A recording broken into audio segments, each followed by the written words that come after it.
Hi all, நாங்கள் எங்கே போயிட்டுருக்கோன்னு பார்த்தீங்கன்னா ஃபோரம் மால் தான் போகிறோம். பசங்களுக்கு வந்து ஃபீவராக வந்து உடம்பு முடியாமல் ரொம்ப ஆயிட்டாங்க. அதனால் எங்கேயுமே குழந்தைங்கள கூட்டிகிட்டு போக முடியாமல் இருந்துச்சு.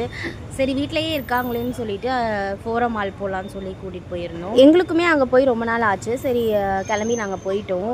அப்படியே மூவிக்கு தான் போகலான்னு பிளான் பண்ணியிருந்தோம். குழந்தைங்களுக்கு வந்து கோல்டாக இருந்த மாதிரி இருந்துச்சு. அதனால் வேண்டாம்னு சொல்லிட்டு சும்மா பர்ச்சேசிங் மாதிரி போகலாம், பர்ச்சேஸ் பண்ணலனாலும் போய் சும்மா பார்த்துட்டு வந்துடலாம்னு சொல்லிட்டு கூட்டிகிட்டு போயிருந்தோம். போயிட்டு பார்த்தீங்கன்னா அங்கே நிறைய ஆஃபர் போட்டிருந்தாங்க. என்ன எடுக்கிறது எனக்கே தெரியல. குர்த்திஸ்லாம் வந்து நிறைய ஆஃபர் போட்டிருந்தாங்க. அப்படியே வந்துட்டு எடுக்கலான்னு போனேன். அதுக்கப்புறம் வந்துட்டு எனக்கு வந்துட்டு எடுக்க முடியல. அதனால் நான் வாங்கலை, குர்த்தி எதுவுமே வாங்கலை.